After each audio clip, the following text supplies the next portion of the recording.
Washington has always been a part of who I am.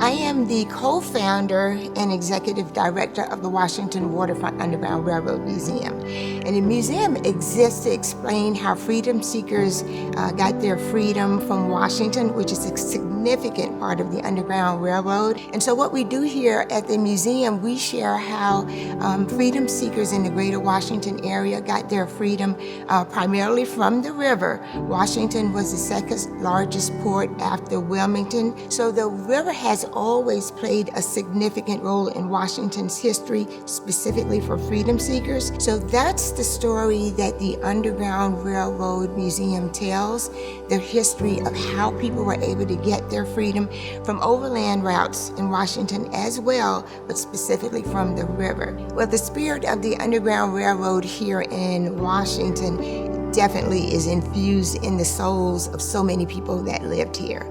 So forms of resistance has always been in the blood of many people of color here in Washington. Well, I want to briefly tell you about my cousin, Sarah Keys Evans. We pick up her story in about 1952, August 1st, 1952. When Sarah was leaving her base of Fort Dix, New Jersey, she was coming to visit her family in Washington. She gets on a bus, Fort Dix, New Jersey, but in Roanoke Rapids, the bus drivers changed. Now, up until then, she could have sat on any seat she wanted to because there had been a Supreme Court ruling 6 years earlier that stated you can sit any place you want to sit on a bus. It didn't depend on your skin color. But that law was completely ignored. In Roanoke Rapids, North Carolina, the bus drivers changed because this bus driver was going to bring the bus now from Roanoke Rapids to Washington, right here in downtown Washington at 2nd and Respite Streets. Well, a white soldier got on the bus and there was only one seat in the back. But Sarah was told she had to surrender her seat, which was not too far behind the bus driver, to the white soldier. Well, Sarah feels like, look, I'm in the military just like you are. I'm willing to die for this country just like you are. If it comes down to it, I have every right to sit here. The soldier protested, talked to the driver about it.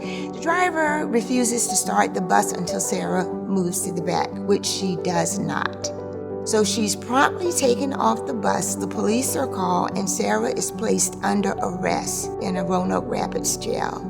Sarah's released about a day later.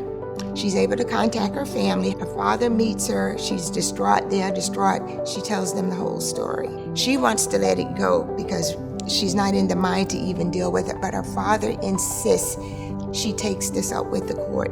There were lawyers at Howard University. They take her case and they take it to the North Carolina Interstate Commerce Commission. Now this case is going back to the Supreme Court, and Robert Kennedy got in on her case.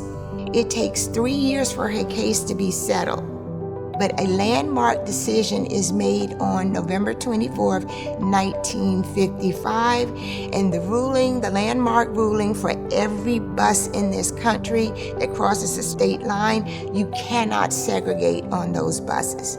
Now, why that's sufficient is because 1 week later, December 1st, 1955, is when Rosa Parks took her historic stance about not surrendering her seat on a Montgomery, Alabama bus. And from there on out, we always look at the Montgomery boycott and Rosa Parks as the mother of the civil rights movement. However, our very own Washington-raised Sarah Keys is really the mother of the civil rights movement. But that's the courage of so many people of color living here in Washington. They saw what their ancestors went through. And so that courage has always been infused in the lives of so many people here.